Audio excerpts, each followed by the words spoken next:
राजकुमारी मंदाकिनी अपने पिता की इकलौती संतान थी।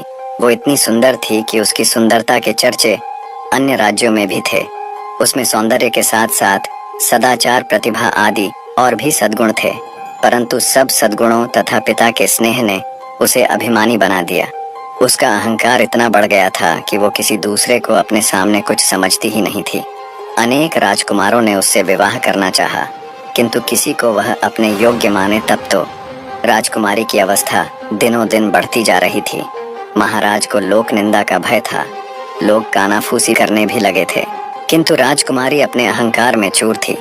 वह किसी भी राजकुमार को देखने तक को भी प्रस्तुत नहीं होती थी।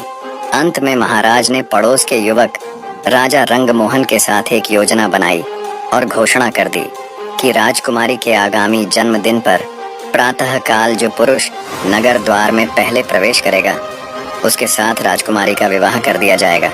फिर वह कोई भी हो। राजकुमारी का जन्मदिन का दिन आ गया।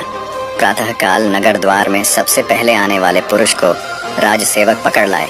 वह था फटे चिथड़े लपेटे एक भिक्षुक, परंतु वह जवान था, सुंदर था और पूरा अलमस्त था। उसके मुख पर एक अलग ही तेज नजर आ रहा था। महाराज ने राजपुरोहित को बुलवाया और बिना किसी धूमधाम के भिक्षुक के साथ राजकन्या का विवाह कर दिया। राजकुमारी चिल्लाई और रोते रोते उसने अपने सुंदर नेत्र लाल बना लिए, किंतु आज उसके पिता निष्ठुर बन गए थे। उन्होंने पुत्री के रोने चिल्लाने पर ध्यान ही नहीं दिया। भिक्षुक को केवल 5 स्वर्ण मुद्रा देकर उन्होंने कहा, तू अपनी पत्नी को लेकर मेरे राज्य से शीघ्र निकल जा, और याद रखना, यदि फिर तू या तेरी पत्नी मेरे राज्य में आए तो प्राण दंड दिया जाएगा। चलो मंदाकिनी। भिक्षुक ने राजकन्या को पकड़ा और चल पड़ा। रोती बिलखती राजकुमारी उसके साथ जाने को विवश थी, परंतु भिखारी ज्यों का त्यों प्रसन्न था। वह पत्नी के रोने पर ध्यान दिए बिना गीत गाता चल रहा था। राजकन्या को पैदल ही पिता के राज्य से बाहर जाना पड़ा।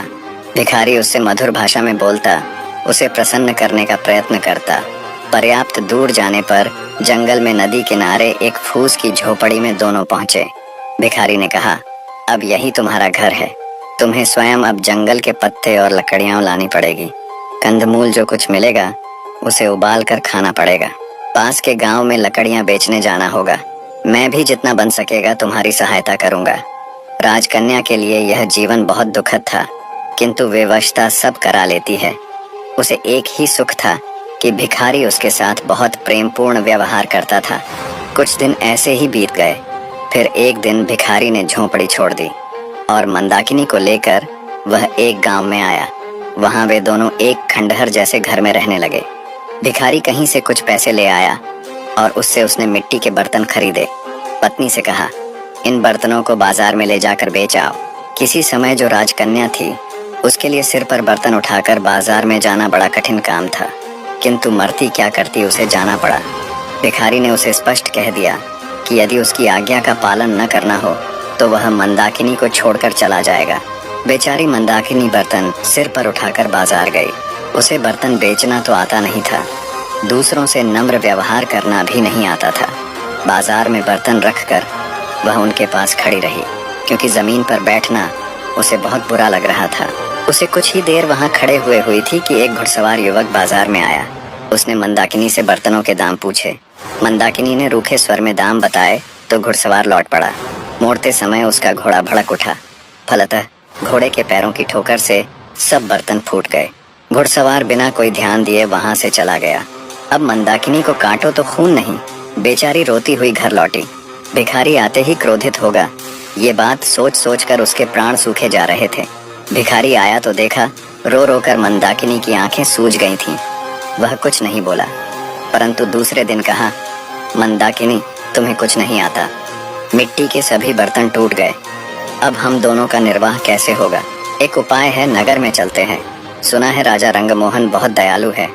उसकी पाकशाला में तुम्हें कोई नौकरी दिलवाने का प्रयत्न करूंगा। तुम्हें काम मिल जाए तो तुम्हारी ओर से निश्चिंत होकर मैं भी कहीं अच्छे पैसे वाला ढंग का काम ढूंढ लूंगा। कुछ धन एकत्र हो जाने पर कोई व्यापार कर लूंगा और तब तुम्हें भी अपने पास बुला लूंगा। राजा रंगमोहन का नाम सुनकर मंदाकिनी ने लंबी सांस ली। एक समय इस नरेश ने उससे विवाह करने का प्रस्ताव किया था।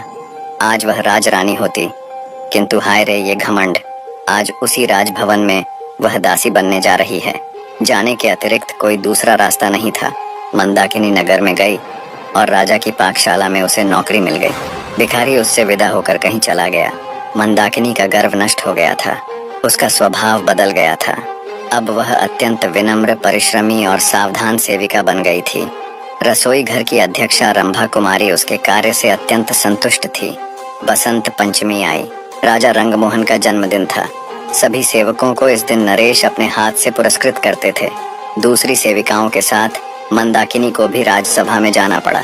जब सब सेवक पुरस्कृत हो चुके और सब सेविकाएं भी पुरस्कार पा चुकी, तब उसे पुकारा गया। वह हाथ जोड़े, मस्तक झुकाए राज सिंहासन के सामने खड़ी हो गई। नरेश ने कहा, मंदाकिनी, मैं तुमसे प्रसन्न हूँ। तुम्हें तो मैं अपनी रानी बनाना चाहता हूँ। मंदाकिनी चौंक पड़ी। महाराज, आपको ऐसी अधर्मपूर्ण बात नहीं करनी चाहिए। मैं परस्त्री हूँ।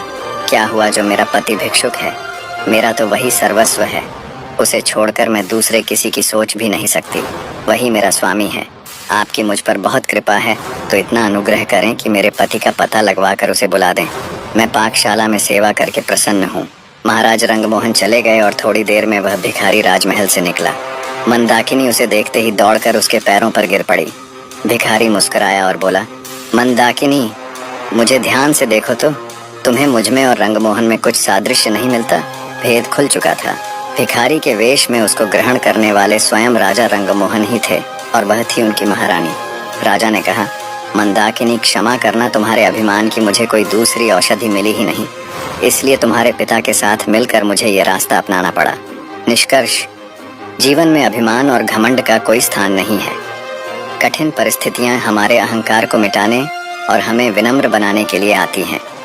जीवन की सच्ची समझ कठिनाइयों से ही मिलती है और सच्चे प्रेम और समर्पण के बिना जीवन में वास्तविक खुशी और संतोष संभव नहीं है। इसके साथ ही कहानी यह भी बताती है कि परिस्थितियां चाहे जितनी भी कठिन क्यों न हों, सच्चा प्रेम, सहनशीलता और विवेक ही जीवन को सही दिशा में आगे बढ़ाते हैं।